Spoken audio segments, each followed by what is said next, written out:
Hey guys, so yeah, obviously one of the first big things to talk about is Kaido's betrayal of Orochi, and basically starts the operation to take full control of Wano for his new Onigashima project. And this is more or less what I was talking about last week, that if there was any point that the anime would start really slowing down and using a certain moment to stretch out the series to avoid catching up to the manga, this would pretty much be it. And while they already have been doing that, just the idea in itself of the new Onigashima plan kind of provides a perfect excuse for Toei to pad out the arc as much as they need to right now. Because one thing I have noticed about Toei throughout watching and rewatching One Piece, for good or for ill, is that they are one area where they are the most consistent on is they always try to find in canon ways to pad out an arc in One Piece if they need to.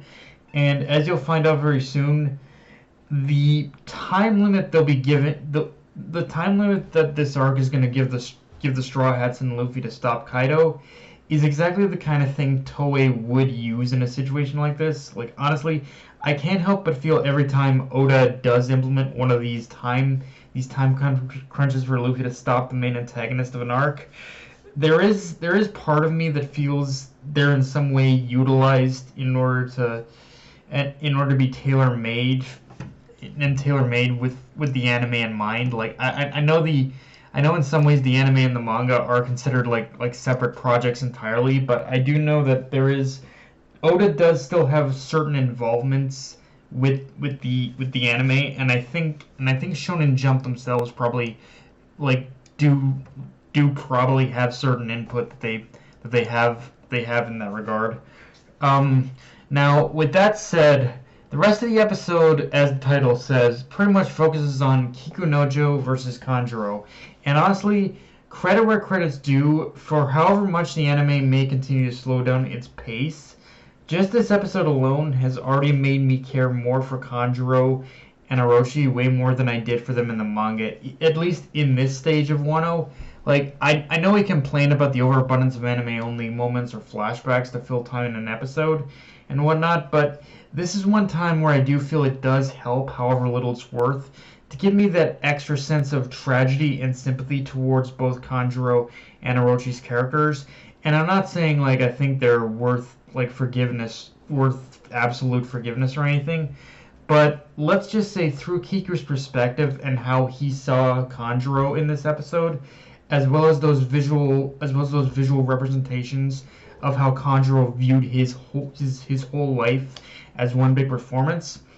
I feel just through these perspectives, I feel I'm being given more of a reason to care about Kanjuro in the anime, whereas in the manga at this point in the story, I felt like I stopped being given reasons to care about Kanjuro and Orochi and just kind of wrote their characters off, which did cause problems for Kanjuro's final moments in the story for me honestly, but just with these simple additions, I feel I'm consistently more invested in Kanjuro's character, and even more so, I kind of feel a little bit more sympathy towards Orochi. Like, Orochi himself is still to this day kind of an annoyance, honestly. Like, my overall opinions on Orochi probably haven't changed all that much, but I at least feel a little bit more sympathy like for Orochi here in the anime than I do the manga, honestly. At this stage in the story.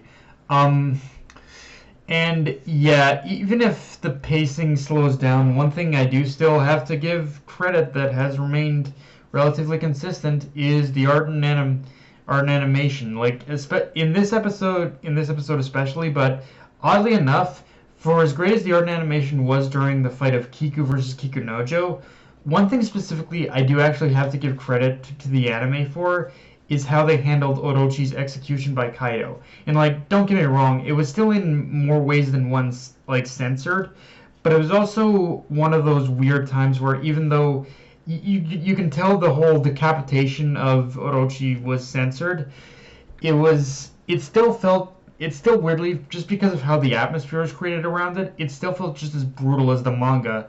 But also when you consider where other studios would just censor it out altogether. At least Toei still has the balls to show that, like, the decapitated head itself.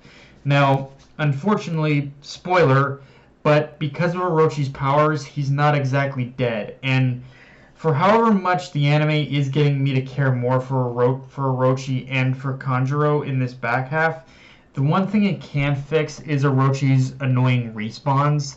And it's one of those things where I don't know what exactly Oda's plans with Orochi even are at this point, but he needs to fucking pick a damn lane. Like, I'm kind of giving away spoilers here, but let's just say that this isn't gonna be. Let's just say you're gonna see him like respawn like more than once through the back half of this arc, and yeah, it's like just I don't know what it's like. One of those things where, having read the manga, I'm like, I don't know what it is you're even doing with Orochi at this. Where every time I read the manga now, I'm like, I don't know what it is you're doing with Orochi at this point, but just fucking do something with him, Oda. Like, seriously, like, stop fucking around with him already and just do whatever it is you want to do with him.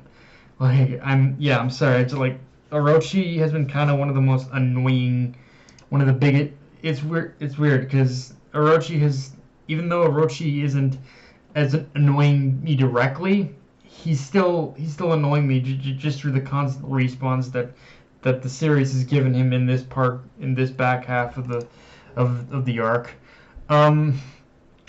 With all that being said, though, there is one other big thing to talk about with Kaido's plan, which when you really look at everything Kaido says about this, about his plan, about the operation itself, and just the whole the new Onigashima project, all that stuff. He basically says outright in this episode, after Wano is under his rule, they'll basically move forward with their plan to gain control of One Piece and the ancient weapons, and just obviously, like, he's planning to use it as Wano as a whole pirate base.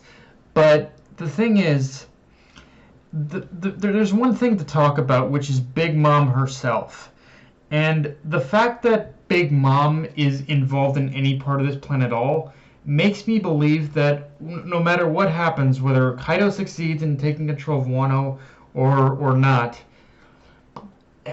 it makes me believe that wherever we're headed for next, our next main destination from here is going to be Elbaf. And I mean, I know the common consensus among the fandom right now is we're just kind of wondering what Oda's even going to do with Elbaf, or some even believe Oda has just forgotten about Elbaf, or just doesn't want anything to do with it.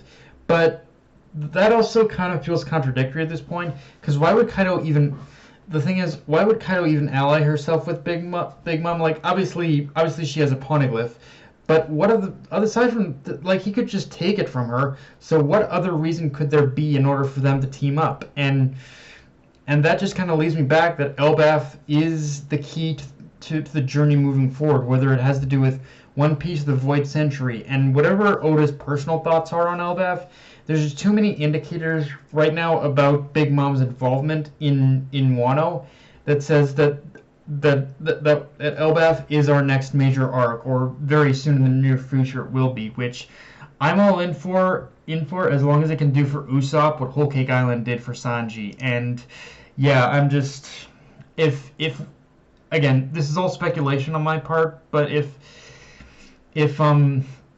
Elbaf is the next big arc, then yeah, I'm all for it. Especially if it can possibly do for Usopp what Whole Cake Island did for Sanji. Yeah, I'm all in for it. And some even believe that Elbaf might be like Shanks' arc too. But yeah, I'll be curious to see how it would play out if that's the case as well.